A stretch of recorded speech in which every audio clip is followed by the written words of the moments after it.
interesting day.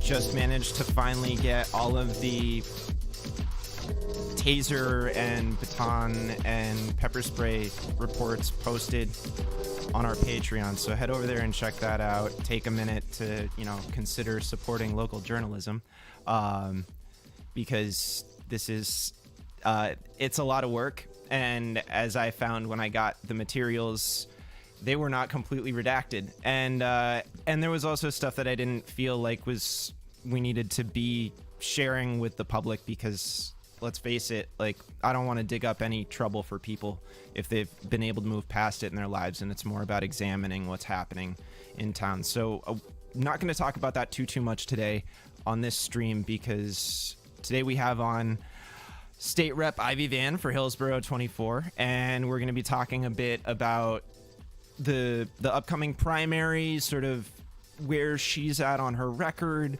some of just the conditions that are going on, and we'll probably get into some town stuff too. But for the most part, I think we're gonna try and keep it within the confines of just understanding our current situation in greater depth, because let's face it, even I don't know it all.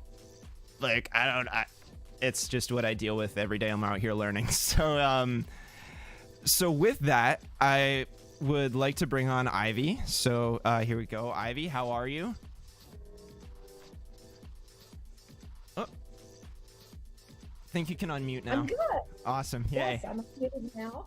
I'm good. I'm happy to be here. Always nice to get a chance to talk about the things that are important.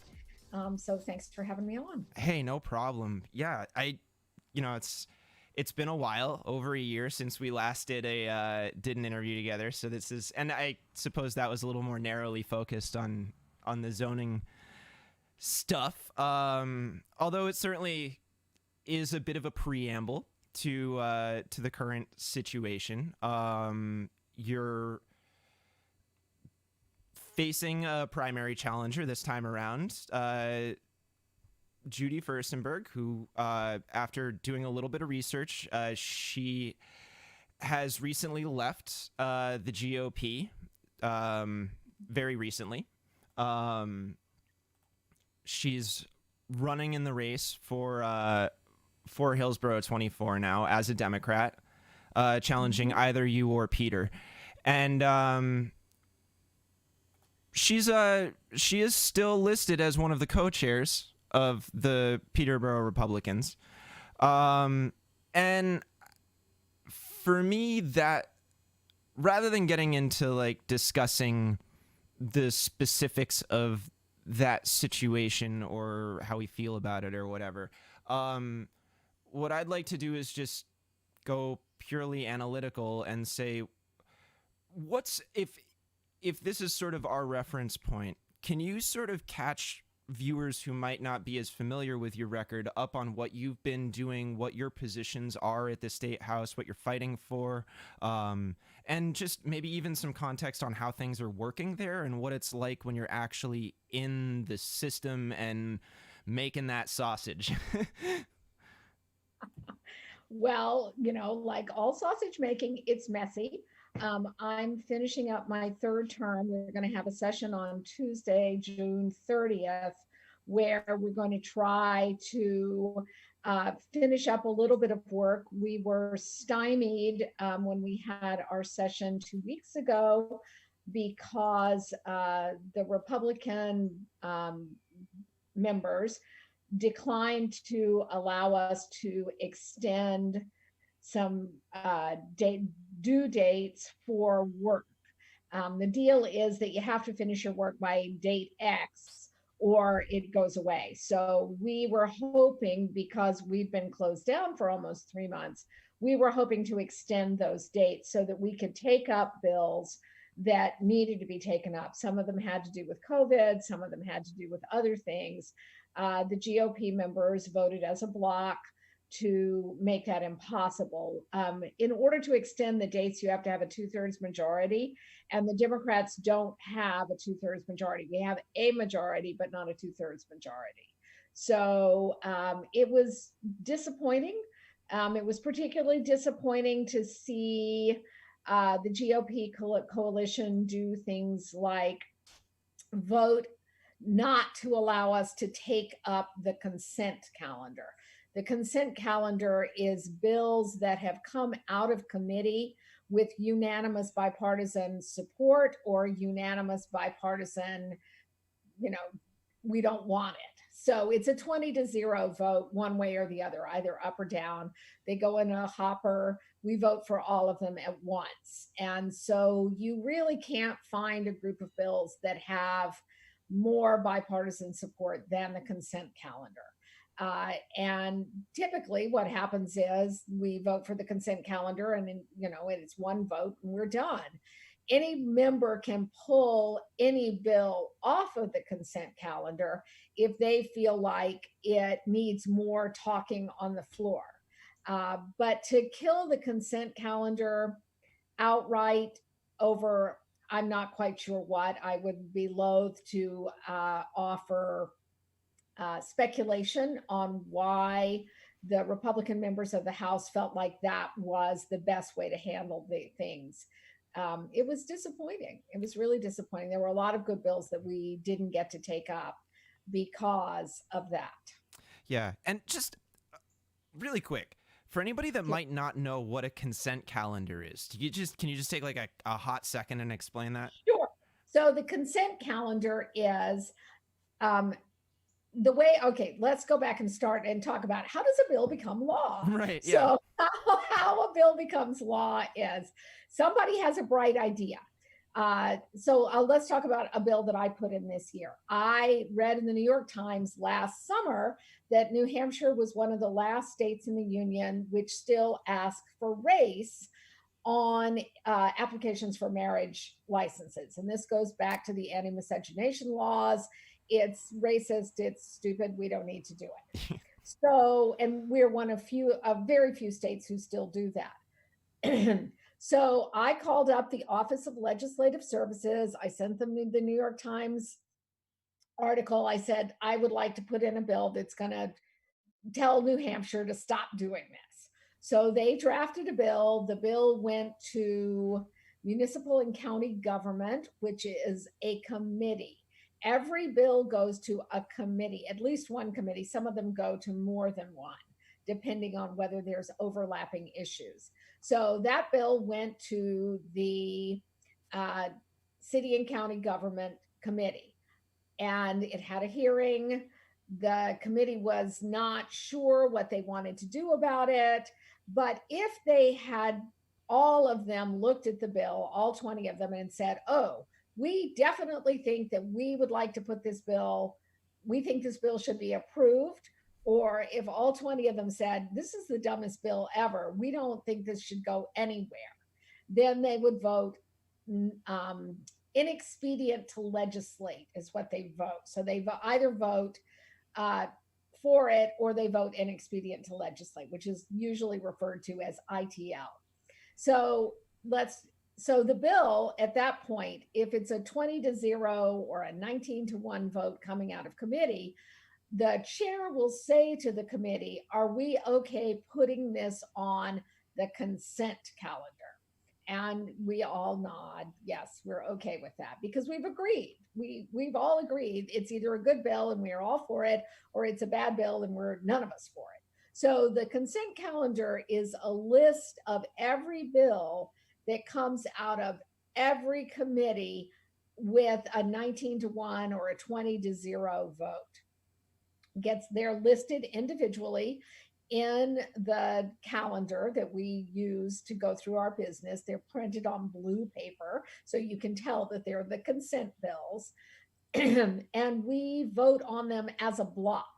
So the speaker will say, we're going to vote on the consent calendar. All those in favor of the consent, aye. And we all say aye, because that's kind of the point of the consent calendar. It's a way of, because we often debate at length about bills, it's a way of making bills that are non-controversial one way or the other move through the process a little faster. And as I said earlier, if there's a bill on the consent calendar and you are deeply offended by this bill one way or the other, you can pull it off the consent calendar. As a member of the House, you can go to the speaker and say, I want to pull House Bill 481 off the consent calendar and have a floor debate. That's what happened with the child marriage bill 4 years ago, three years ago, in the last biennium. In any case, it was on the consent calendar. It come out of committee 20-0. We think that we should not allow people less than 16 to get married. Someone pulled it off the consent calendar. We had a floor debate and it was defeated. So that's the consent calendar. Okay, good. Yeah, just it helps to understand. I mean, sometimes I always like want to actually go all the way back to basics and do like a little bit of real civics here, because it's right. Yeah, it's I did not know anything about the consent calendar until I was elected. It's not a thing that you don't think about it. Right. Right. Yeah. You don't know necessarily what you don't know until you get there and you're like, oh, wow. And that's actually a really good point about, I'm going to diverge a little bit here. One of the things that people say to me occasionally is, oh my God, we ought to have term limits. And I understand why that seems like a really great idea, because people get in the House or they get in the Senate or they go to Washington and they are there, it seems like forever, and they forget why they're there. And first of all, I actually think that the forgetting why they're there is less common than we think it is. But here's the thing about term limits. Places that have enacted term limits, Florida being one of the ones that I'm most familiar with, what happens is, because the turnover in the House is so high because of the requirement for term limits, it means that the legislators don't have time to figure out how everything works. And particularly in a state like New Hampshire, where we don't have any staff, we've got no staff, we don't even have a telephone number, we don't have an office. The only support that we have is there's one person that's assigned to several committees, who's the committee, I've forgotten what they're called, but they're a person who helps the committees do their work. There's the Office of Legislative Services, which is 5 or 6 people, and that's it. So it means that anything that you learn, you have to learn on your own time. And having people, and we already have a fairly high churn in the New Hampshire House. 1/3 of the House turns over, 1/3 of the seats change every biennium. We have 1/3 new people every 2 years. And what happens is that when we have that kind of churn, and particularly if you legislate to have that kind of churn with term limits, it makes the lobbyist more powerful, because they're there for the long run. They are there and they are providing the information. And it's really hard for legislators who are part-time and don't have any support to do their own research. And so you end up relying more than you ought to on what the lobbyists tell you. Yeah, okay, I can see that. And then, so this is kind of like, it's like, I think, what was it? I remember a while back, Steve Marchand said something to the extent of like, oh yeah, you want to see how people legislated in the 1800s? Go to New Hampshire. And I think it's like,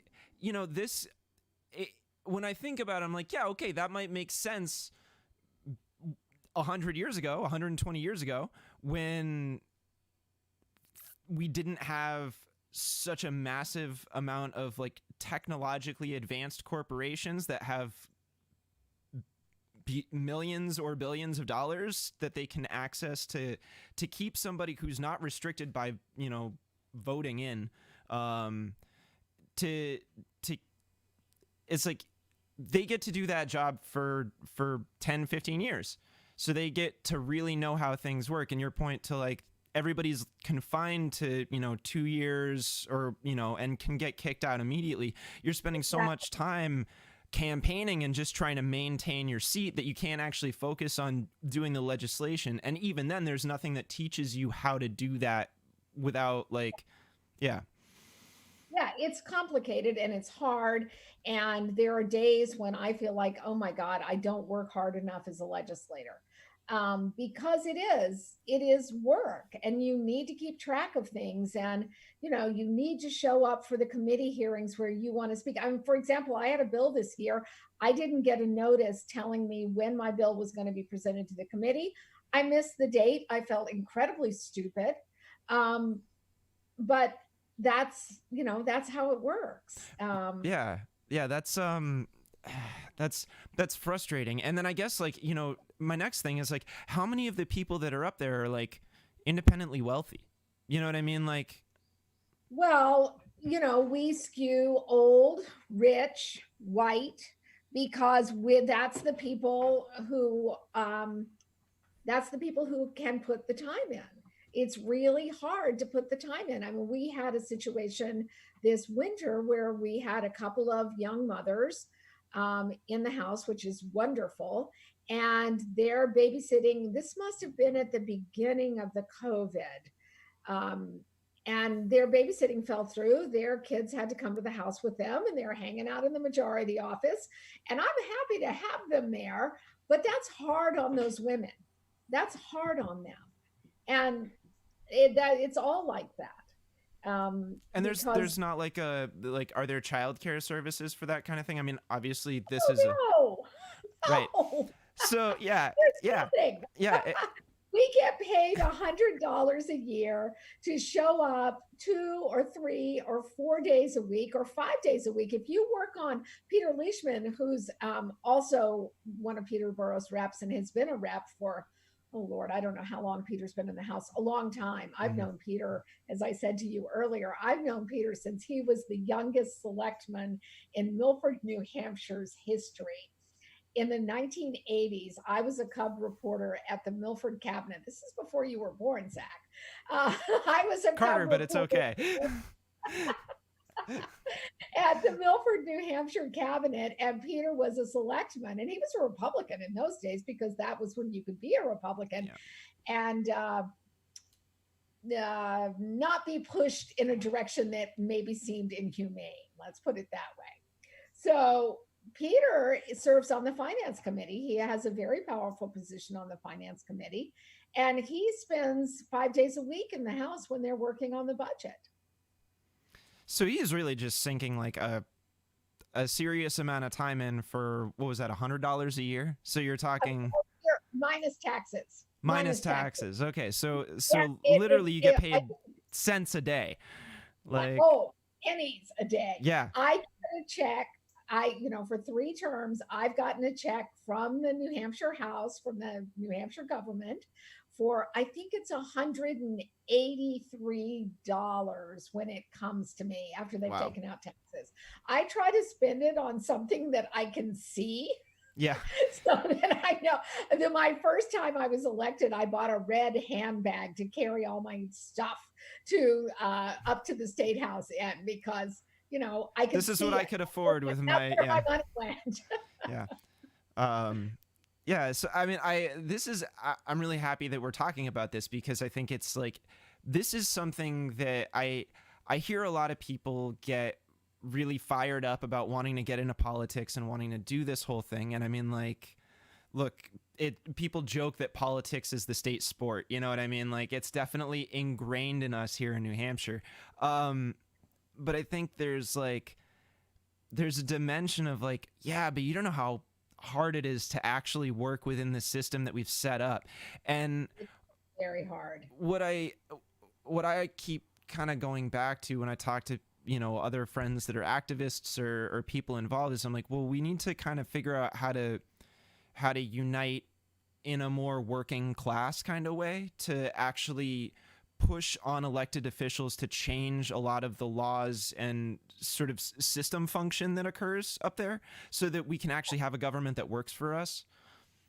Right. And part of the problem is, of course, that one third turnover every time. The fact that we we only meet for half the year. It's a part time legislature. We don't have any support. Um, we we do, everything we do on our own. Hmm. And the other, I mean, in general, New Hampshire's way of doing business, I think that Steve Marchand's comment about you want to know how people ran places 200 years ago, look at New Hampshire, that comes down to the local level as well. Um, Right, exactly. but when I talk to, as you know, I'm a town planner by training. And when I talk to friends in other parts of the country, this is the thing I love to do. So here I am, I'm at the Congress for the New Urbanism, and we're talking about, ways of making your zoning code better so that you get better stuff. And I say to the room, I say, okay, how many of you people work in a jurisdiction where every change to your zoning code is voted on by every voter in your jurisdiction? People look at me and they're like, oh my God, how do you get anything done? And I'm like, yeah, well, mostly we don't. And I think Yeah. there's a lot of that all the way from the top down to the bottom in the way we handle things in New Hampshire. And I don't know, you know, I'm not a student of political science. Mhm. I can see some things that I think would make things better. For example, in the New Hampshire House, there's 400 of us. Yeah. There's way too many of us. The House is way too big. The Senate is way too small. There's 24 senators and 400 House members. Third largest English speaking legislative body in the world. Yeah. Yeah, it seems a little bogged down. And then I think something Yes, else to point out too is that, like, you're talking about how you got to learn everything kind of on the fly. And right. I mean, I have dedicated at this point serious time to just reading RSAs, trying to understand how this all works. Um, you kind of got to be a lawyer. Oh, yeah. Um, and so in a sense, what you're asking really is you want to say, oh, if we want people that are like qualified in a, we'll just purely understanding what they're doing. You know what I mean? If you want people that are genuinely qualified, they'd have to essentially have some sort of law degree, I guess, to really like fully grasp what they're getting involved in, rather than being like, okay, yeah, I've read all the RSAs on this one particular issue that I'm super familiar with, but you got to go in and you got to vote on all this other stuff that people are bringing up. Right. And that's why the committee system is so important, Mm-hmm. because what we rely on in the New Hampshire House, and I think this is true in most legislative systems, we rely on the 20 people that serve on whatever that committee is to be the policy area experts. So for example, I have served in my 3 terms, I served on Fish and Game. Um, Primarily because that's where you go when you're brand new. They send you to fishing game. I Yeah. think you can't do a lot of damage there. Right. Right. Yeah. And fishing Yeah. game was fun. I loved it. Oh, and let me tell you a story about fishing game. This is really fascinating. So it's my first term in the state house. I show up for my first committee meeting. The first item on the agenda is a bill that would allow the Fish and Game Commission. Is that right? The Fish and Game Department, because Fish and Game is complicated because it has a commission and a committee and a department. So the bill would have allowed the Fish and Game Department to have closed waterways in order to allow for the introduction of oysters. Um, and I looked at it and I'm like, well, that makes perfect sense. Why would we not vote for this? So what happened was we opened up the discussion, and there were people in the committee who were horrified that this might be allowed. Well, if we let them do that, why, they could close every waterway in New Hampshire, claiming that it has to do with oyster restoration. And, they're going to be autocrats and jackbooted, oh my God, it was astonishing.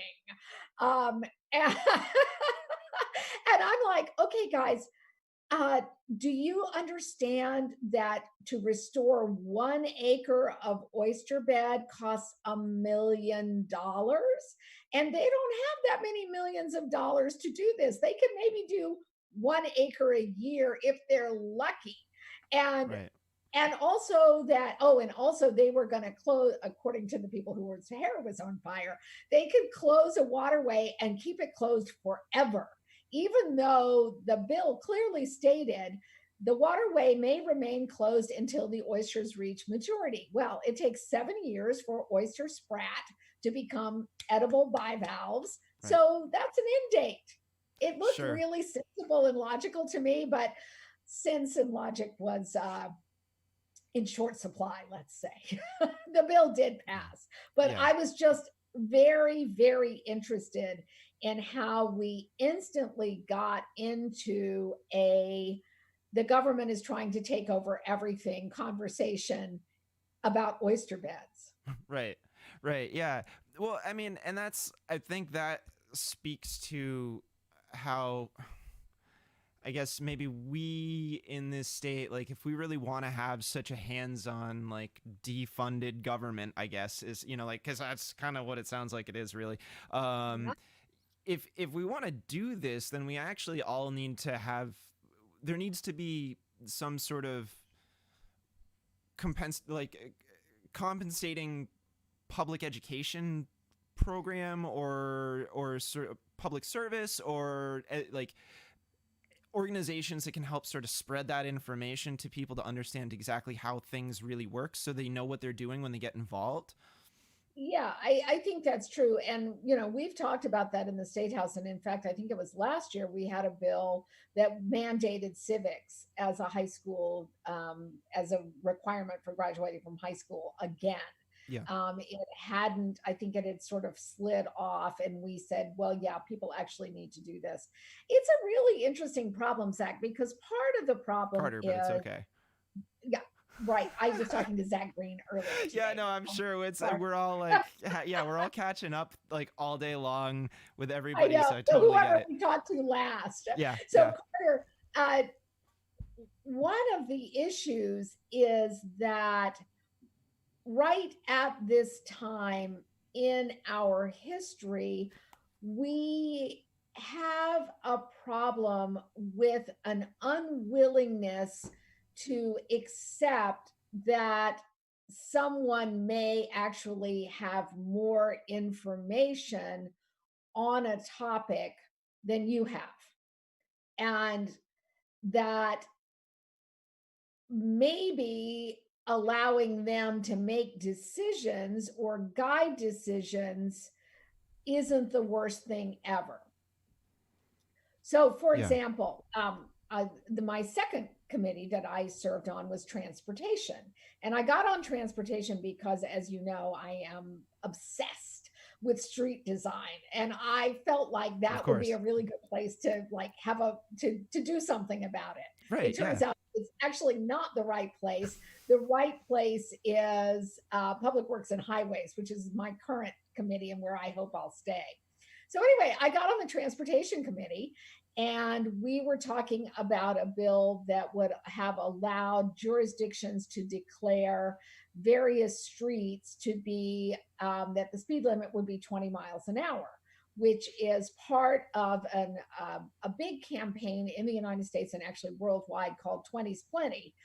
Because if you're a pedestrian and you're struck by a car driving 20 miles an hour, the chances of you surviving with relatively minor injuries is really high. I was all for this because, I'm one of those people.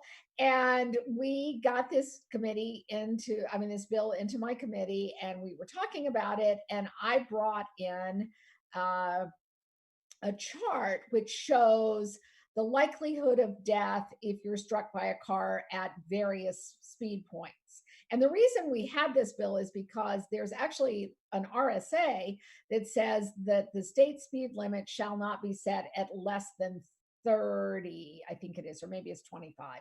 Anyway, there's some reason why cities couldn't just say the speed limit on this street is 20 miles an hour. There's an RSA that prevents them from going that low. So anyway, we're dealing with this thing, and I bring in a chart that shows, and I don't know where I got the chart. I probably got it from Jeff Speck, who is the walkable design person. And so I brought it in and I passed it out in my committee, and I said, okay, so here's the chart that shows that if you're struck by a car at 40 miles an hour, you're probably going to be killed.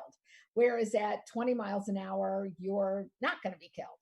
And my committee chair, whom I had always thought was a fairly reasonable person, he took a look at that chart and he said to me, those look like liberal statistics to me.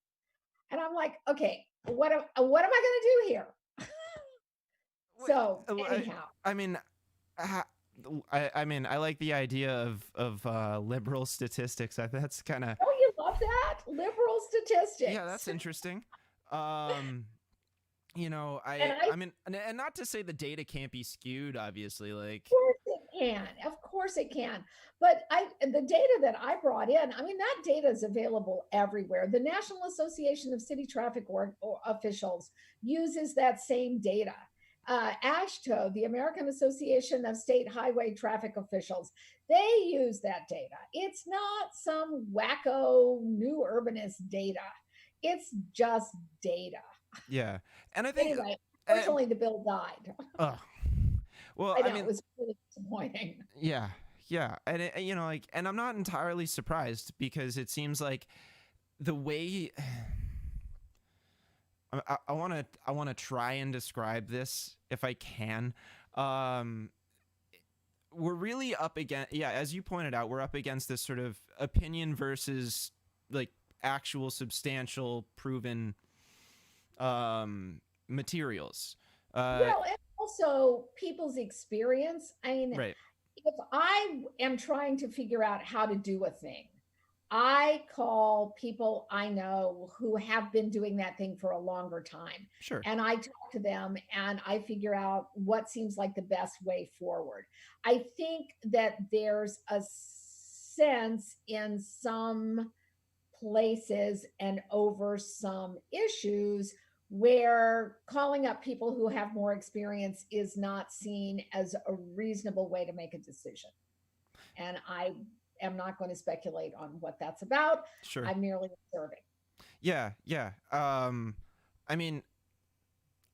I definitely, obviously it's, and maybe that's a conversation for a different stream, because I actually there's a huge part of me that thinks, well, maybe that's the vector that we need to approach. It's like, well, why don't you see it this way? Like, what about, to go back to an, interview I did with Leif Seligman last week. It's like, well, what is it about your personal experiences that make you feel like it's not okay to trust somebody who's literally spent the time doing something? Like, what is it, like, what were you told at what age that made you think, you know what, I can't buy that, like, or I'm just categorically going to, deny it? Well, and does it, I think a lot of it has to do with, so for example, if I'm looking at a piece of zoning code and I'm like, okay, I would like this thing to be allowed because it produces some results that seem good to me. Mm-hmm. I do what's called asking the hive mind. There are a couple of places online where I can go and post and say, hey, I'm struggling with how to write the parking requirement for this thing. Right. What have you guys done? And I get a bunch of different answers, and some of them are the same and some of them are different, but I get information that I can then use. But in order to use it, I have to believe that the people answering me know what they're doing. I believe that because I know who they are. But I think that, and of course, they're telling me things that I asked for. And I think that's also part of it is, who asked you? I think there's a sense that I didn't ask you for your opinion. So why are you telling me? Yeah. Yeah, exactly. And and that's, I I think that's a good sort of thing for everybody to consider, is just like, in general, how we as people, separate from what we know, maybe, uh, and our just inherent reaction to things, how much of a role that plays. Um, and I mean, especially in this context, I feel like, man, we all need to sit down and think things through two, three times as much as, in a state, or, wherever, that has a much more expedient legislative process. Um, Right. And I do think I had a point I wanted to make about, oh, I've always believed that you can do anything if you do the reading. right. If you do the reading, you can do anything. You can learn to do anything.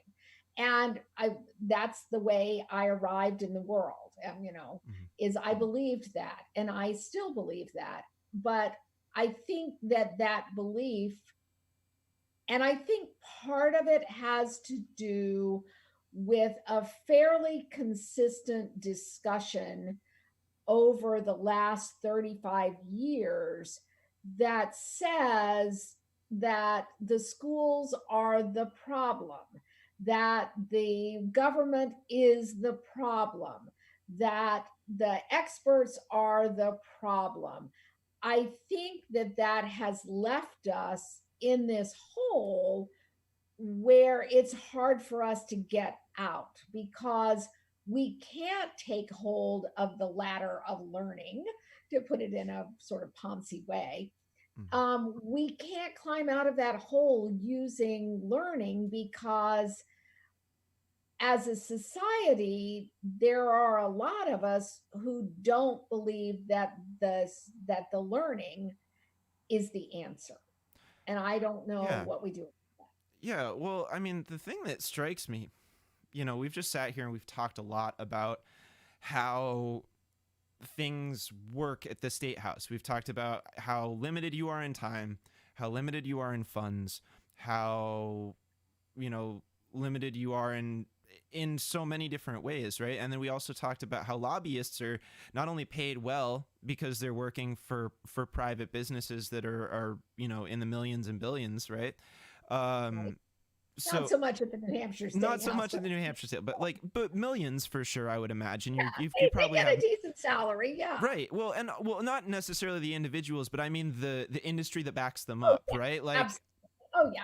The Absolutely. fracked gas stuff is like they have money for years.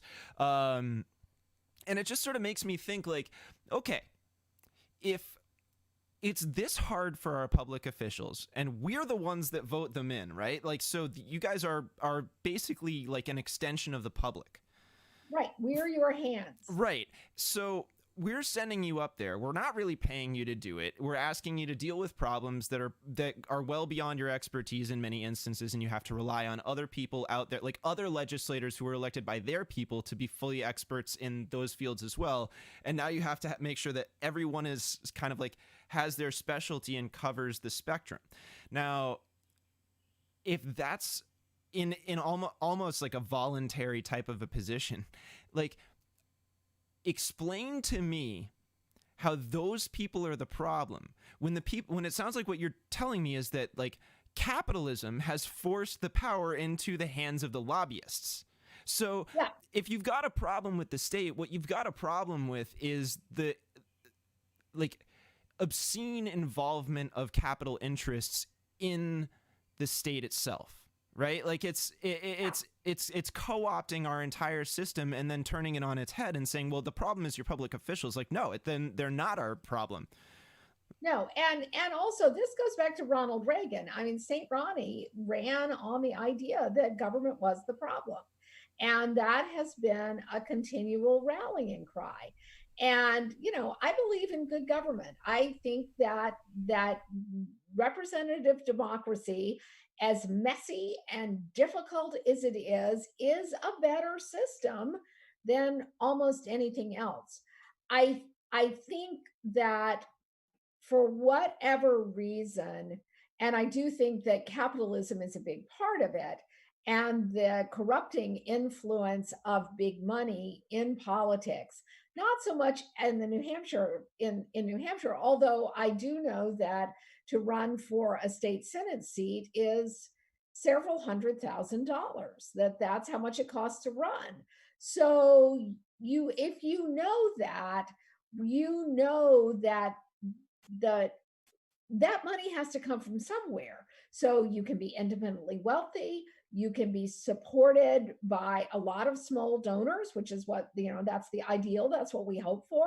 You can be supported by a few big donors. And even if, though I think it's very hard if you get to know big donors, they become friends. And so taking a position that is bad for them, it's not exactly a tit for tat in your mind. I'm only speculating. I have no big donors. I will tell you that my campaign last time, I think I spent $37. Shout But out. Good. but Good. I do think that that's part of the issue. It's not so much a tit for tat, it's that your perspective about what's reasonable gets altered. And that's Sure. why I personally am in favor of public campaign funds. I think that's how we should do it. Also, I think the campaign season is too long. I mean, there's a lot of things I think. No, I mean, and something else that I take away from what you're saying is like, yeah, okay, like term limits, whatever. But doesn't it kind of make more sense to say, well, let's extend the terms themselves?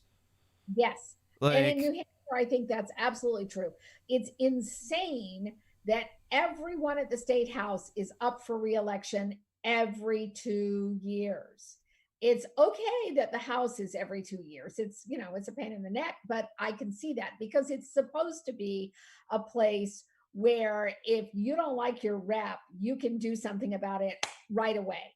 But it's crazy that as soon as the governor gets elected, and it doesn't matter who it is, they have to start thinking about raising money and getting ready to run again. It's crazy that that's a 2-year seat. The Senate, the same thing. The point of the Senate is supposed to be more measured and calm and weighty. And yeah, not so much if you have to run every 2 years. You can't take the long view under that circumstance. You should be able, as a state senator, to say, okay, this is going to make people really cranky right this minute, but I know that over a 6-year arc, this is the better decision.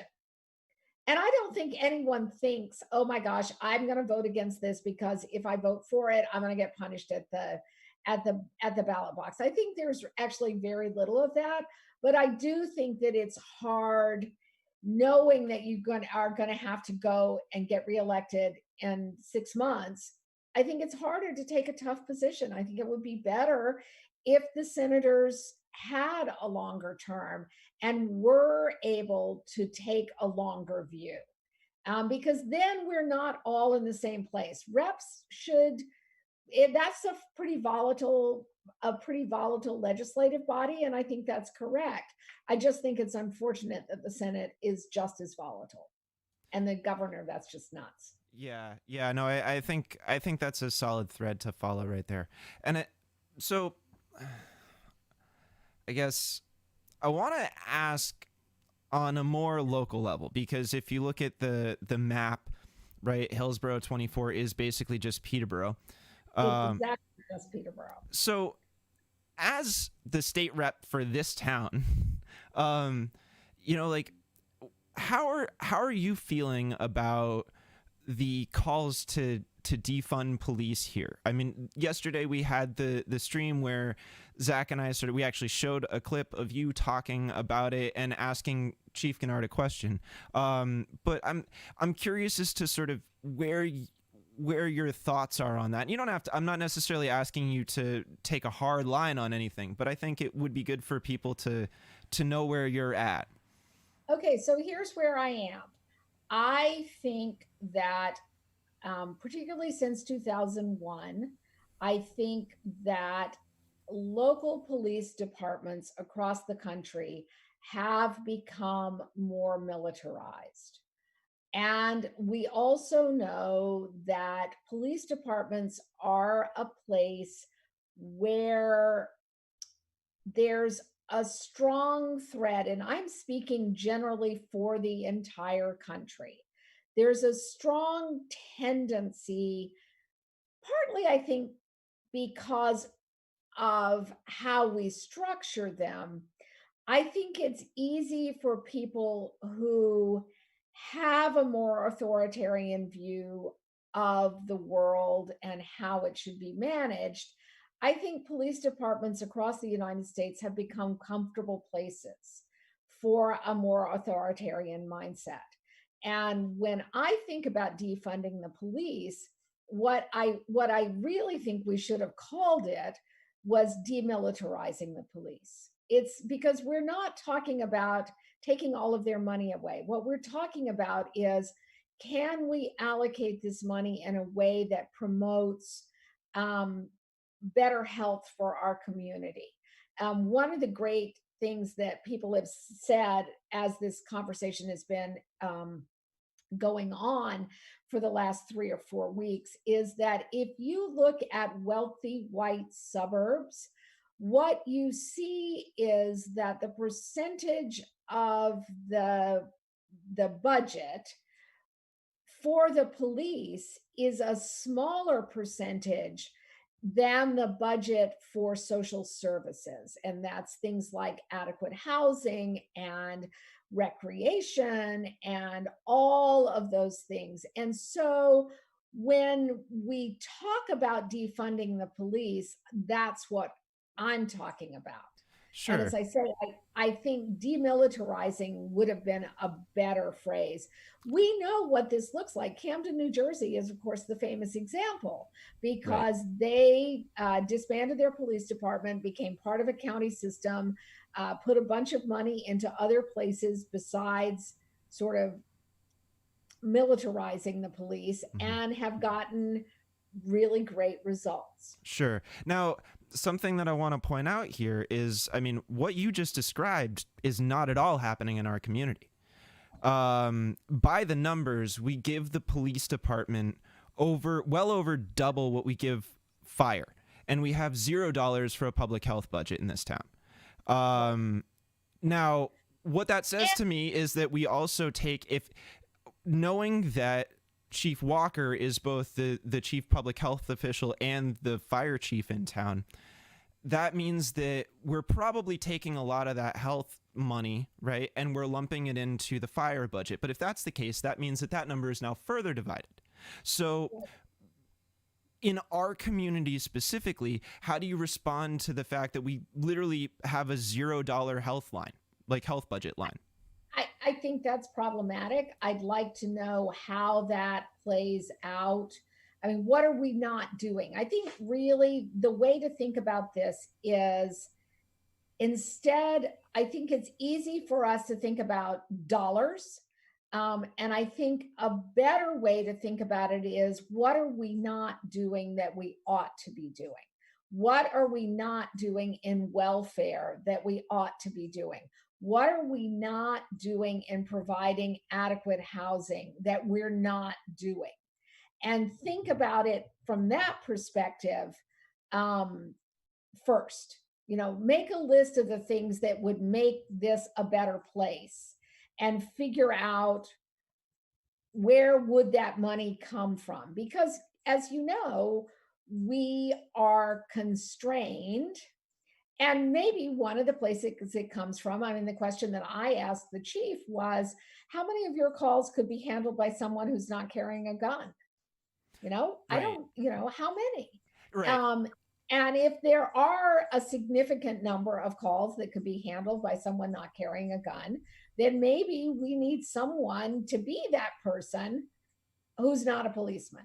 Sure. And then my thing also is, like, and without getting too much into it, because I know that I just released the documents about an hour ago. Right. And I haven't had a chance to look at them. I Right. had no idea Right. what Of our police course. were Yeah. doing. No. It was intense, but I know all about the DPW budget because, as you know, I Right. could streets, man. I'm all about those streets. Sure, exactly. So, the thing to speak to sort of the funding question, right? As I was reading through these use of force reports where it details baton, taser, pepper spray, right? A Right. lot of what I saw in there was a significant amount of people that were drunk, or a couple incidents where people were on acid, um, and some people were had genuine health problems. They were off their medication, or an incident or two of people using pills, and as I'm reading them, I'm thinking, well, it's hard to say whether or not, looking at the incidents, it can be difficult to determine a line where, what was the thing that was needed here. Now, there are a number of those instances that I look at and I think, well, geez, maybe the fact that this person was standing here in a uniform as a cop exacerbated the problem, because all of a sudden you're dealing with somebody that represents an authority. They're not an individual person anymore. You're now looking at the cop. Right. But the other side of that is, remember what Foch said Tuesday night? Mm-hmm. Foch, and I can't remember, Ferrari, I think is the way he pronounces his last name. Foch works for the town and has for years and years. He does our GIS and our IT. He's amazing. He does amazing work. He's been hugely helpful to me in map making. And Foch was talking about the fact that one of his children had, I don't know what the issues were, he didn't explain, and it's none of my business, and they ended up having to call the police, I think as a question of violence in the home, and that for them, I think I actually have the having clip. the If you police want, we can come, watch the clip. I can pull it up right yeah, now. yeah, if you want to, that's fine. Sure. But my point was that, what the point he was making is, sometimes the uniform is what you need. And I don't know the answer to those questions. Sure, yeah, and I'll just pull it up so people know exactly what we're talking about Right. here, because this is actually, I think it's important to hear this thing. My name is Foch Farashai. I'm actually a town employee of 19 years. I just want to relay, I've lived in this area almost 20 years. I moved up here for school, and I've echoed, I have no fear of the police in this region. They've all been respectful all the time. I have incidents with residents, not in Peterborough, in different towns. So I have no fear of the police. I have a healthy respect. I learned a long time ago, you talk to somebody with respect, you usually get it back. Everybody's personal instance. I think I want to just my personal experience over the years, also with like when we're talking about reallocation of funds and social workers. I have an adopted daughter. We adopted her when she was 5. She's 21 now. We have had Nicole knows this. She's working for a long time. Numerous episodes with her, and sometimes it required the police, and because it got violent. And the thing is, we were usually talking to the therapist at the same time, but there's a time for the police to show up to address that acute crisis, handle that episode, and then do the therapy. And part of this, the police are kind of hamstrung what they can do as part of the whole system of mental health care. So I just want to just acknowledge that reallocation of funds for social workers, but there is a time when you need a police officer there to quell that acute crisis, and then you move on to the social worker and the psychologist. So just discussions about reallocation of funds, there's appropriate times for a police officer and there's appropriate times for the social worker. Crisis, you want that cop there to quell that crisis, and then move on to the healthcare system, which is a whole other discussion. Yeah, so I think that's like a pretty, I think it's a very salient point to bring into the conversation, you know what I mean? And I'm glad that he spoke up about this, because it is, for him, that's a serious thing, and I know that people have their own individual experiences that can be tough like that. Yeah, it's a complicated thing, and I don't know the answer. And if here's my plan is to find out. I would like to look at how countries which do not have the same issues, at least as far as we can tell from the outside, don't have the same issues with, I'm going to just call it police brutality, that we do in the United States. How are they managing that? And part of it is, of course, the gun culture of the United States, and the fact that a cop never knows whether the person that they're approaching, whether the drunk man that they're approaching is packing, or whether, they don't know. And I think that does ramp everything up. Sure, And I yeah. don't know the answer to that. Yeah, definitely. I mean, for me, it's like I just think about I always think about preventative measures, right? Like, what is it that we could do in the community that would involve folks that are subject to mental health problems that they're going through? Like, how can we aid them or include them or make them feel more part of our community, make them feel more engaged, so that it limits the situations that they're in a bad headspace, that they're feeling they're feeling like they need to escalate to that point. Like, I'm always interested in how do we help the people before the problem, rather than waiting until it gets to that point. You know what I mean? Like, and that goes back, Carter, to that thing that I was saying when we first started talking about this, about if you look at wealthy white suburbs, where are they spending their money? right. Where are they spending their money? And we know we don't spend enough money on mental health services. We know that. Mm. And I don't know. There's no point in not saying this. I believe that we need another source of tax revenue in New Hampshire, because we simply cannot do what we need to do based on a property tax. Right. It's not fair. It's not reasonable. It doesn't give us what we want. So there you are. I'm a tax and spend Democrat. And Yeah. I do think that the point of living in civilization is that we all work together. And I think that includes, we used to joke, my husband and I, you've met Q, Mm-hmm. we used to joke years ago that we belong to the more snow, higher taxes, mandatory public service party. And yeah, I'm kind of still there. Yeah. I do think that we have to have adequate resources in order to take care of everyone. I think that one of the things that we've seen with the COVID crisis is our huge problem with low income, how many low income jobs there are, how many jobs we have that simply do not pay a living wage. Do you know what the living wage for Southwest New Hampshire is? I think it was like around $21, $22 last I saw. 23 now. And change. Yeah. 23 change. And so that is, you do the math. If that's a full-time job, that's a $46,000 a year job. Right. That's a living wage. And we have way too many jobs that are not paying a living wage. And the answer is we're going to have to pay more for our hamburgers.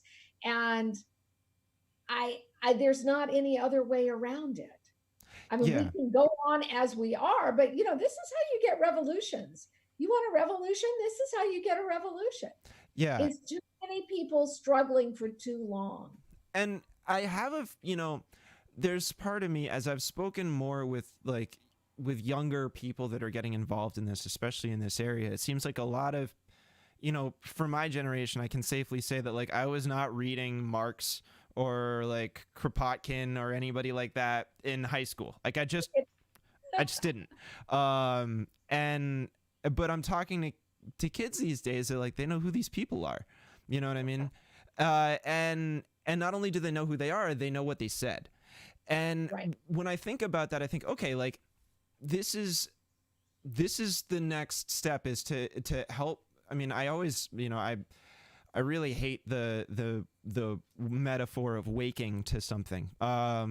Personally, I think it's a dead horse. But I genuinely believe that we have sort of an arrival at knowledge about how things are genuinely working in the state, and not just sort of this peripheral, it sucks vibe that me and my friends at our age went through.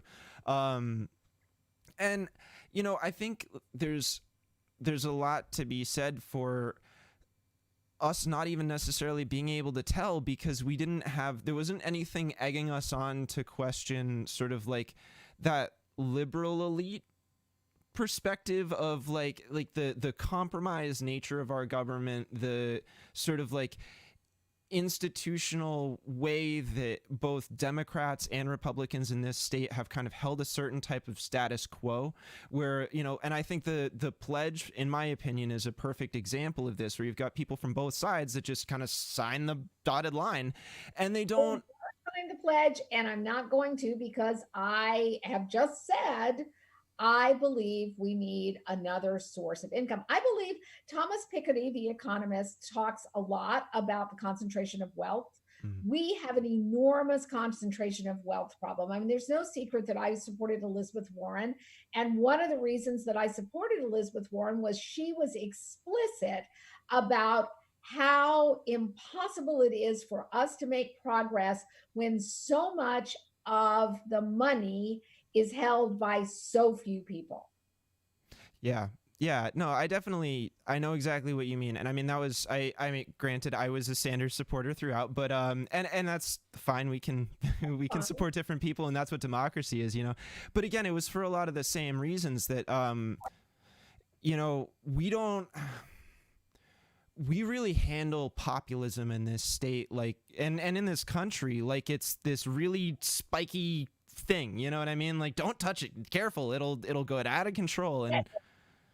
And talk about like the origins of the populist party. And granted, that was a thing that was very mired in its own internal racism, and that's something that you grapple with. But at the same time, to look at the way that the entire political system attacked and dismantled it very quickly, including media, you know, as something I count myself a part of in a lot of ways, like that, the way that was just completely stricken, and now it seems to be consumed and co-opted, I guess.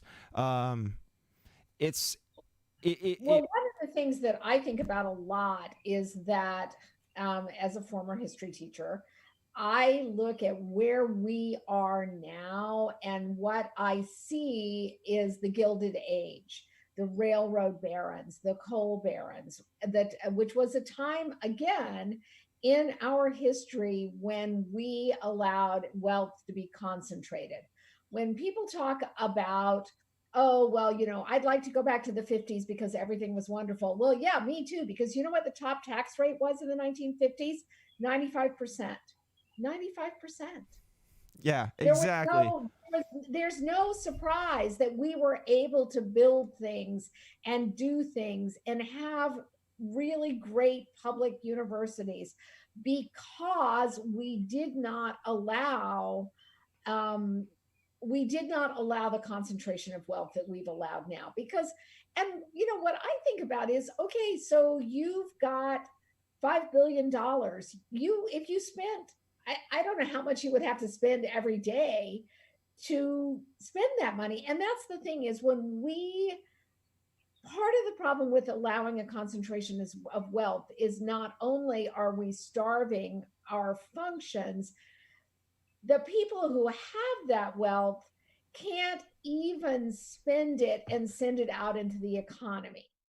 For example, people who are getting the $600 COVID unemployment, those people, and I'm one of them, those people are spending that money.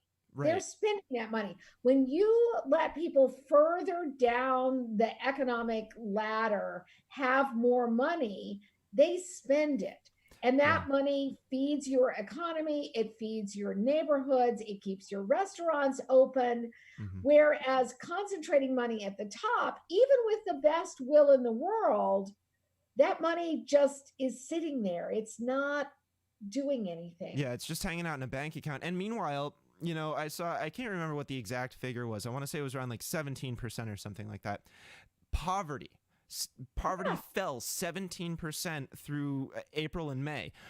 Exactly. For $600 a week. $600 a week. Right. It is shameful. Okay, so here's my story. I'm getting unemployment because I lost my job as a result of COVID. I filed for unemployment because I've contributed to the unemployment system forever. And I made a decision that if I got unemployment, I would use that money to buy takeout from my local restaurants. And I've done that, or buy shoes at my local shoe store. And I've done that. I can show you the shoes. I have them on right now.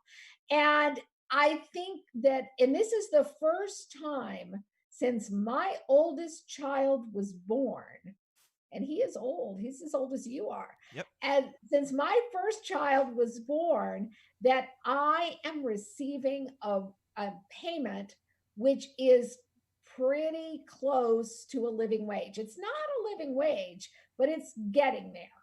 Yeah. You know? No, I And know that's exactly what you wrong. mean. It is wrong. Yeah. Yeah. Well, and I've disclosed it on the stream before myself, but I mean, it's like I receive benefits. You know what I mean? Like, I've been receiving this, and I have never been able to get so out of debt as I Isn't have. it amazing? Yeah, it's really wild that, like, and I ran into, just recently, I ran into problems dealing with the unemployment office because, frankly, they don't have enough people to do their jobs. Why? Because of the entire conversation we just had about completely defunding everything. Right, exactly. So here I am waiting for them to sort of get back to me, however long that is, with multiple weeks backing up right now. In that time, I've had to go, like, the amount of credit card debt I had to rack up just to keep buying the groceries that I needed, you know what I mean? Like, is absurd.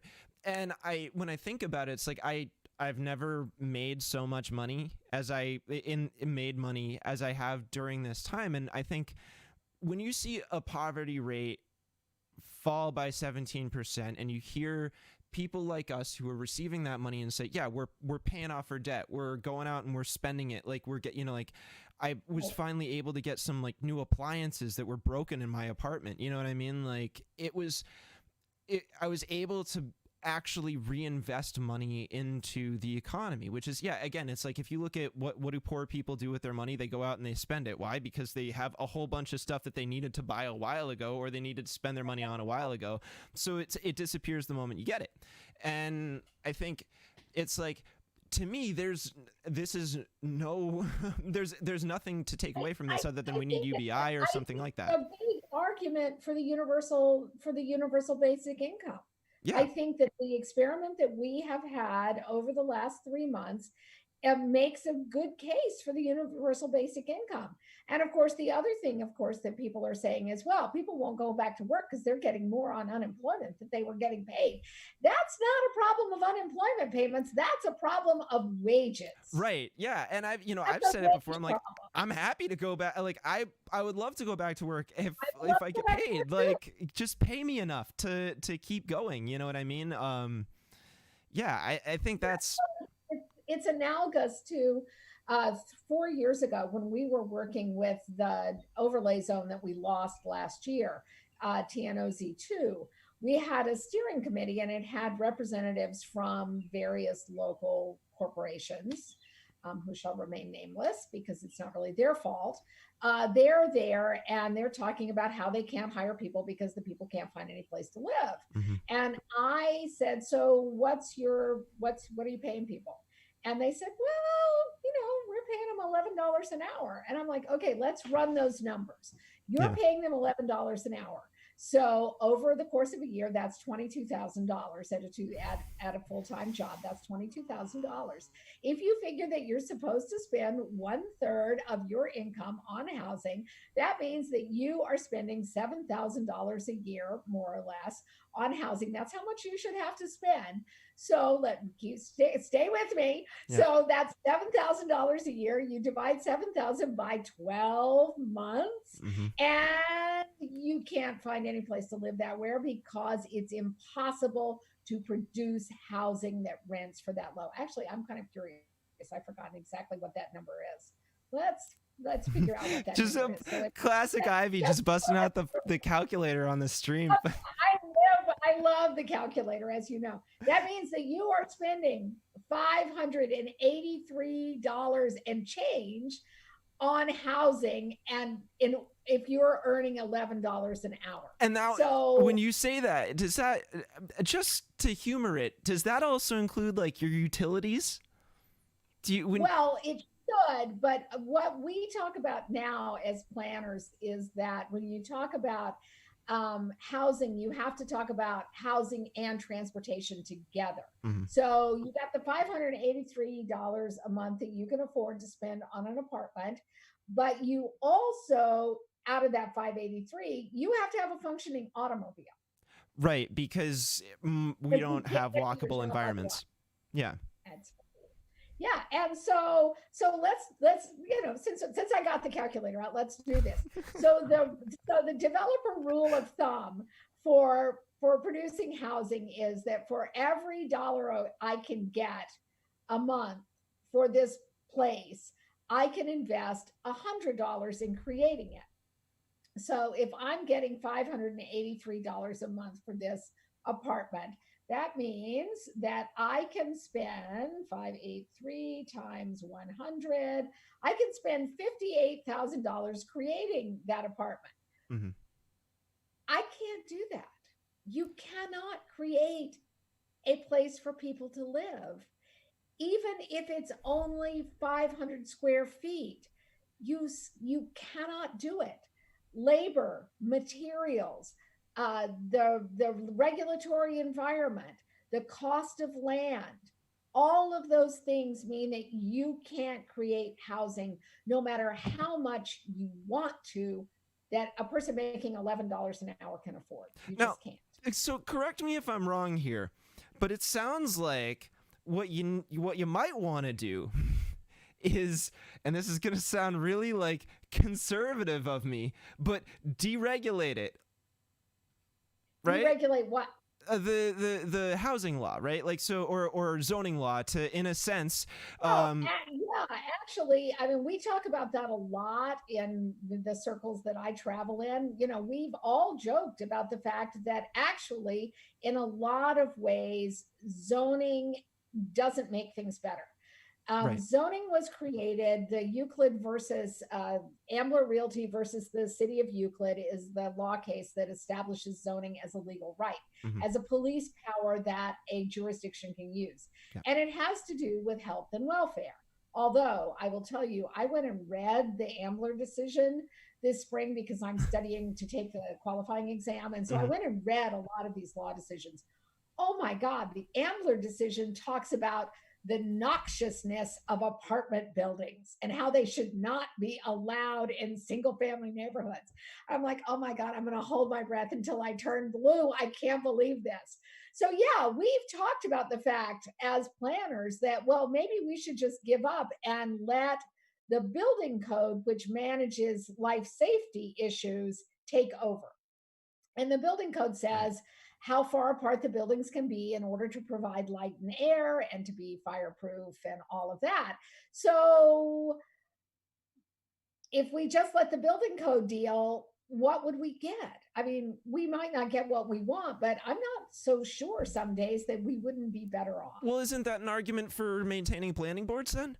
Right? Like, you've got a council of people that you voted in, that you know what your community wants to be like or wants to look like, so you can trust those people that you vote onto your planning board to audit the incoming proposals and make sure that they don't approve something that's going to be horrible, right? Like, well, it's sort of. I mean, it's not exactly like that. And we might as well talk about this because, you know, this is, you know, as you know, this is the thing I love more than anything else in the world. Yeah. Is how do we make good places?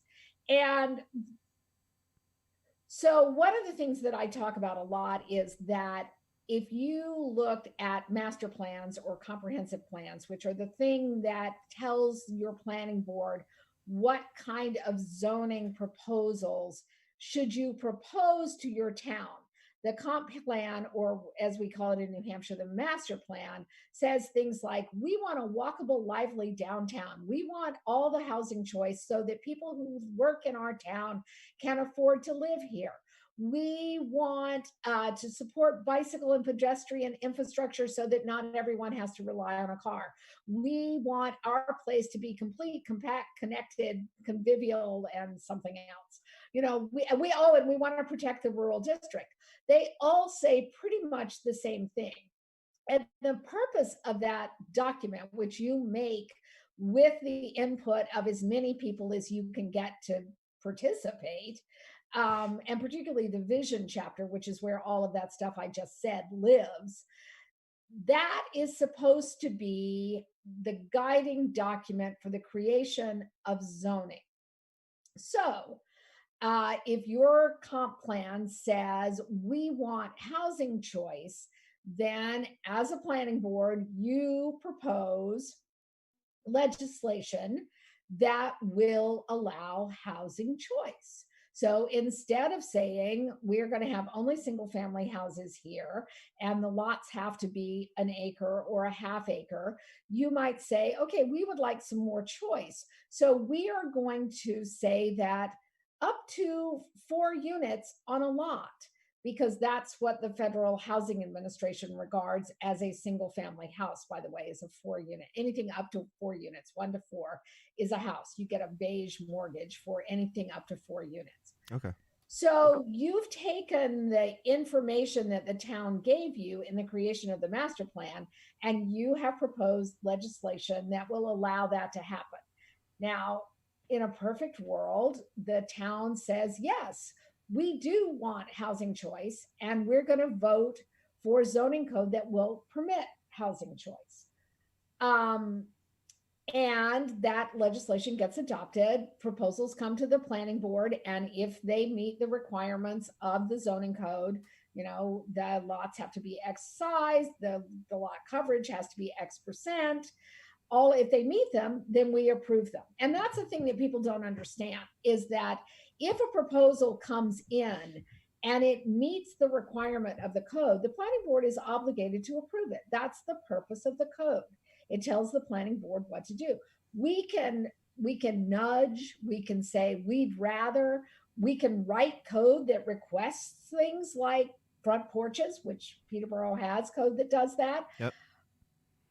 But ideally, you take the information that the town gives you about the kind of place they want to be, you write rules that will produce that place, and then you get proposals that meet the rules and produce the place.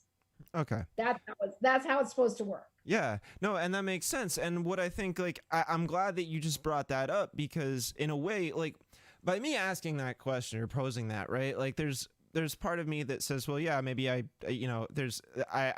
want to think that might be the case. But then there's also another part of me that's like, well, no, that's not how it actually works. And I know that other people believe, well, yeah, we just have a planning board and they'll just be like the council that decides what happens. But you're still reliant on exactly what's written in the books. And I think,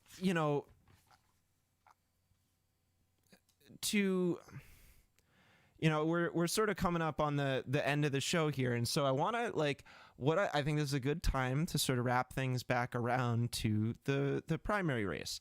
And it's sort of, I'll be the one to say it, that it's no secret that in many ways, your opponent now, the opponent of both you and Peter in this primary anyways, primary challenger. Okay, yeah, we'll put it like that, right? You're the challenger to this against the incumbents, right?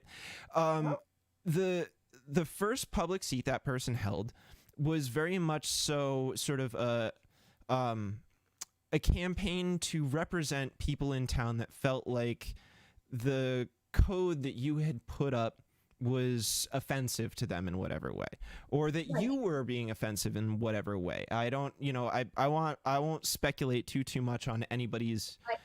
I can't speculate any further either. Sure. There was a sense that the town had enacted a zoning code that wasn't what it really wanted. They had voted for it. It got a majority. It matched the master plan. Was it perfect? Heck no. I spent a whole year, as you know, rewriting that code in 2017, 2018, because it wasn't perfect. Yeah. The 2018 code wasn't perfect either, but it was much better. Sure. And I'm still disappointed that I was not able to convey why that code was important for Peterborough. It's a Right. huge disappointment for me. I have theories now about what we did wrong. We didn't have enough graphics. Mm-hmm. We couldn't show people what it meant, and I think that was a huge problem. It's hard for people. Zoning seems really arcane to people. You have to be able to show what it's going to produce. Right. And we didn't have the budget to hire somebody to do that. And I'm sorry. But yeah, so anyway, that's a little background. But But no, I again, appreciate that. But I think it's, like, I think it's important to note that, like, coming into this is very much so like you were doing something and it didn't work out, and there was probably like some misunderstanding or some clashes of personality that might have occurred, because it's local politics, and that's just kind of par for course. all about personality. Right. And so I think, from as an outsider, I've outsider, somebody who in the public looking in at sort of what's happening, it seems like this is sort of there's a step to try and continue to pull away as much power from this as possible, and it's framed in well, this person did something that was offensive to your rights, or your property rights, right? They were trying to come in and say something that was risked putting something near you that you might not have wanted, or gave somebody the power to do something that you might not have wanted in your neighborhood. And that's fine, right? In my opinion, that to say, okay, you guys are frustrated about that? Yeah, put somebody on the planning board, right? For sure. My question is, like, is this, with the idea that the candidate themselves has switched parties so close to the end of the filing period, is still listed as chair of the Peterborough GOP. I don't know how much the partisanship plays into it. I know that the Ms. Furstenberg had voted for Bernie in 2016 during the primary and voted for Trump at the end. I think she's been open about that. She's come out. She has openly endorsed Gene Deitch's challenger, Republican. And a conservative one. Right. I've seen a photo of Denise with Trump in the Oval Office. So, there's ties there. And I think I'm not going to ask you to speak on the other side of it, right? What I want to do is I want to frame this up and say, how do you personally identify within politics, if you had to if you were to pull isms that you agree with? I'm a progressive. I believe that it is possible to make better places. And this, goes back to my beliefs as a planner. It is possible for us to be better people, have better places, have better things with collective action. And collective action in the United States involves politics and elected officials and the government. There is no they, there's only we. And we have to decide to make things better.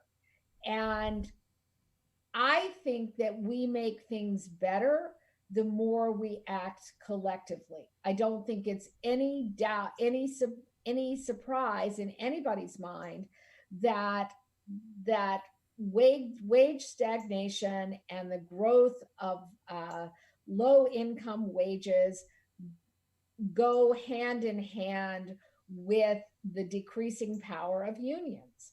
Are unions perfect? No, they're not.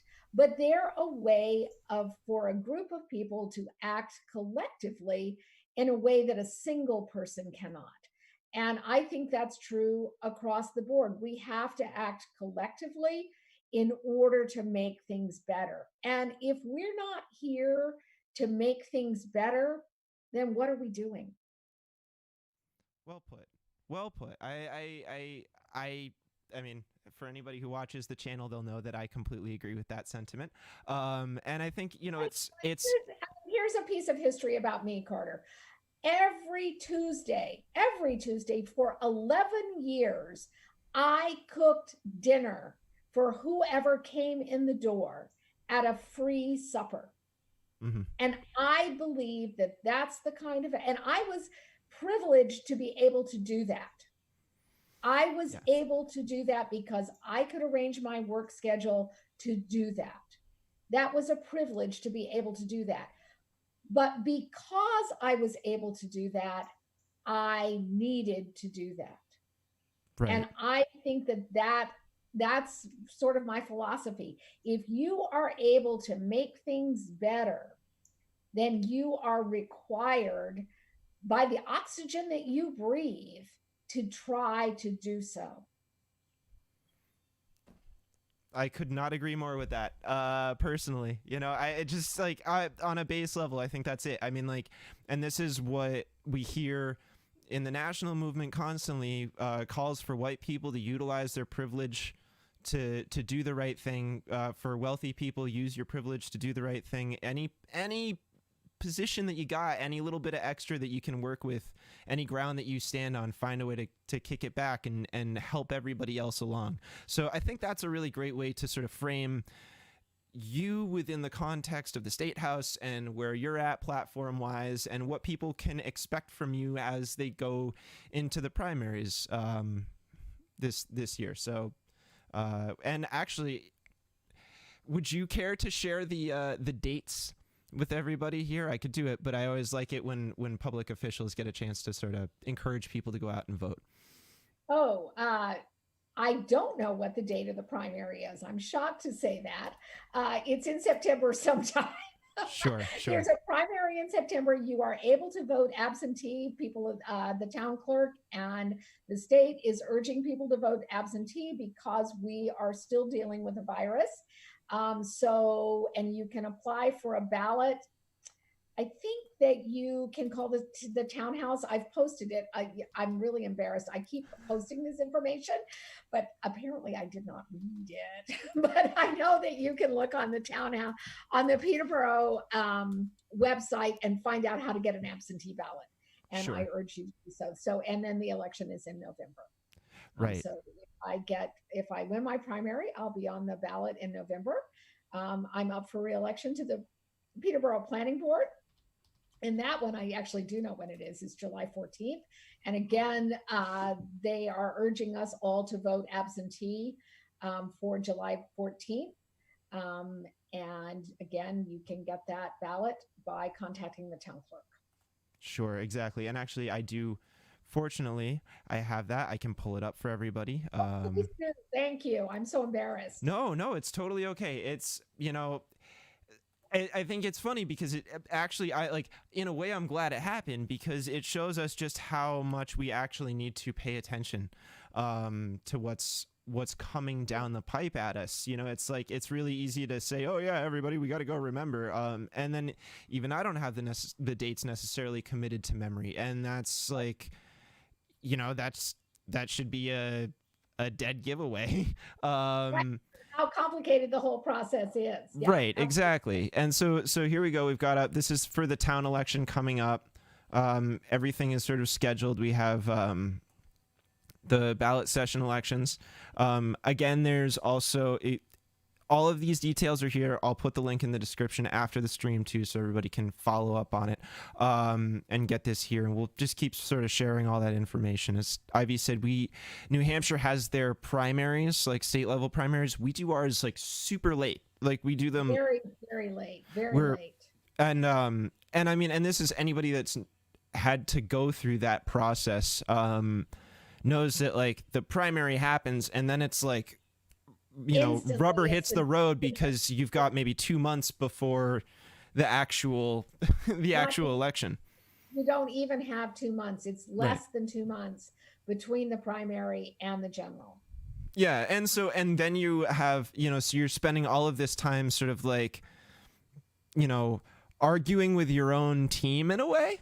And then it's not an ideal solution. Right. It is not an ideal solution. And I will say, I've faced a primary challenger in, I think all of my elections. I'm trying to think. I know that someone ran against us. We had Peter and I had a primary challenger in 2018. I don't think there was one in 2016. In 2014, there was. And we've got it up here on the screen now. Looks like you guys faced a challenger, Adam Hamilton, in that was in 2018. 2018. And it's always interesting to me when someone decides to run. I believe that, everyone can file and run. And if you think that things need to change, then that's what you should do. I am always interested in what particularly people are unhappy about the representation. I'd like to know, what is it about Peter and me that someone thinks this year or any other year is not adequate? Because if I don't know, I can't be better. Yeah, no, and that's actually that's huge. Is this idea of definitely folks take a minute to reach out to Ivy and give her your thoughts. Anybody that's watched the stream, if you have questions, I'm always happy to talk to people. I'm easy to get hold of. I return my phone calls. And yeah, I'm always happy to talk to people. And I don't get a lot of requests for constituent assistance. And I think that's partly a function of the constituency that I support, that I represent. But when I do, I try to do as much as I can for people. Awesome. Well, Ivy, thank you so much for coming on today and just my pleasure. Yeah, we covered a whole lot of different stuff. So but we'll catch up with you soon, and good luck, and I'm sure we'll see you out here. I expect so. Awesome. I'll see you Saturday. Yeah, you got it. Take care, Ivy. Bye. Bye-bye. All right, everyone. So that was the always entertaining, always fun Ivy Vann, state rep for Hillsborough 24 here in Peterborough. That was a really great conversation, in my opinion. I feel like we covered a whole lot of stuff. And I definitely encourage people, if you're watching this or you've only watched a bit of it, go back, hop around. This one, I wasn't able to get the recording done, so I won't be able to clip it. But what I will try to do is I will try to sort of hop through after the stream is over and get timestamps on stuff so people don't have to scroll through the actual thing. You just click on it, it'll hop you right to the place that you need to go to. So that's going to be it for the stream today, folks. I have somewhere to be within the next little bit of time, and it's just we all got stuff we got to get done too on top of this. These days are hectic. But yeah, take a moment, please, to follow us on Twitter, like us on Facebook, hit the subscribe button down in that lower corner there, little bell notification, gets you updates every time we do a live stream. You can follow along with stuff. You don't have to necessarily always keep checking back to see what's going on. And then, what's really most importantly, I always kind of have to touch on this is, patreon.com/locally sourced. That's the place that you can support this channel. And, as I find that I'm getting more into doing real actual journalism stuff, rather than just pontificating on the internet, it takes a lot of time and it actually costs money to a certain extent. And I'm doing what I can to learn more about 91A, which is our Freedom of Information Act here in New Hampshire. But it's, as I've learned, that I don't understand it fully, as I'm legitimately trying to use it. I know exactly how to help people get documents that they want. So if you see the stuff that I managed to pull from the police department, and check our Patreon today. It just went up at noon. There's 24 documents up there, over 24 documents, I should say, detailing baton, taser, and pepper spray use by the Peterborough Police Department from 2001 up till now. And if there's anybody in any that's watching this in any outside towns, I know that there are people not from Peterborough that do pay attention to this channel too, which is great, and I'm glad that you do. I will I would love to have you on to talk about your towns as well. But if there's if anybody needs any assistance in trying to get documents like that from their town, let me know. I'd love to help you try and go through that process. I think that's important for us to be doing. I think it will give us the granularity of understanding of what type of incidents are going on, and when we say we want mental health services, that's pretty general, right? Like, there's a lot of different types of things that mental health services could be. And if we actually are able to isolate what type of problems we're having, or just public health problems in general, and assessing exactly what programs that need to be there, then we can actually get the work done to really craft legitimate stuff that's going to be material to providing, whether it's laws or commissions or, or departments, anything. And I don't have the answers today. Because I'm, as I try to state regularly, I'm out here going through this journey with you folks. But doing this stuff takes time and it takes effort, and I really want to be able to keep doing this at as full a tilt as I do right now. If anything, I'd like to ramp it up, and I will eventually need to have that supported. And something I don't want to do is go out and get advertisers. I don't want to take on big, some sort of corporate donor or anything like that. I like that this channel is completely viewer funded. I am in many ways an anti-capitalist, and I try to apply as anti-capitalist a model to this particular endeavor as I can. For our patrons, you obviously know that I don't really lock things up, and part of the reason I do that, or don't do that, as the case may be, is because I want people to be able to have the access. Public knowledge like this I shouldn't, I don't see a reason to be guarding it behind a paywall, because that doesn't help the conversation move forward, frankly.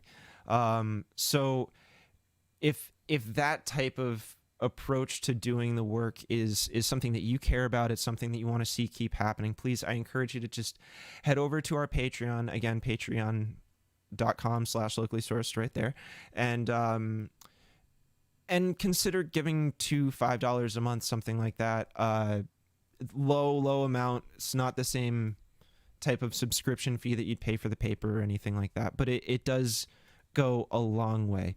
And so, obviously did that whole spiel, and it's always unfortunate to have to ask for money, but I do, tentatively speaking, for next week's show, we've got Heather Stockwell and Mikey Wheel will be on. Heather is from RAD. We're going to be talking about just some of the interactivist workings of being in the state and doing things on that more state level. So we get to hear about it from a very progressive perspective, which is always good. And it's fun to have those conversations. Something I would say is a primer is definitely go check out the interview I did with Josie Pinto from New Hampshire Youth Movement. That's very much so in the same sort of vein.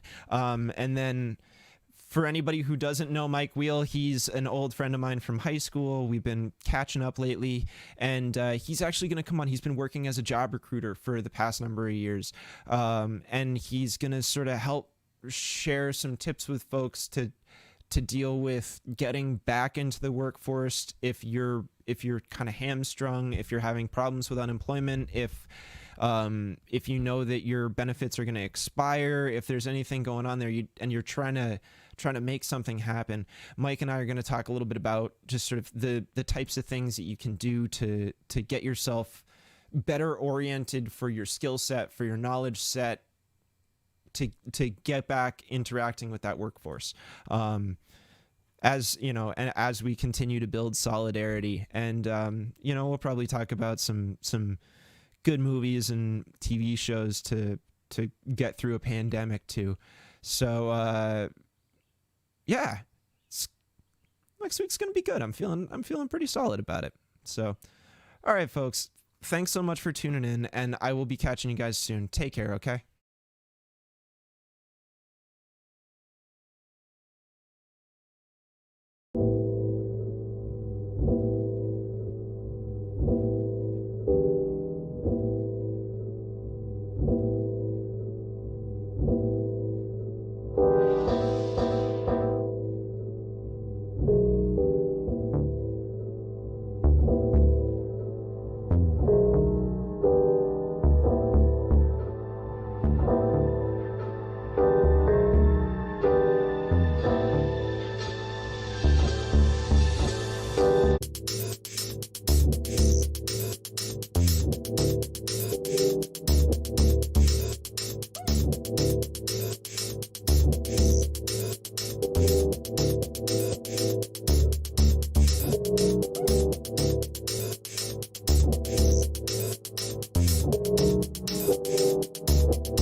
It's sort of a feeling, I think, a melodic feeling, or just say a certain kind of a thing, to try to maybe show somebody something through music, even show myself something, because as I've discovered it myself, it's been a revelation to maybe reveal something to someone else through the music, something that's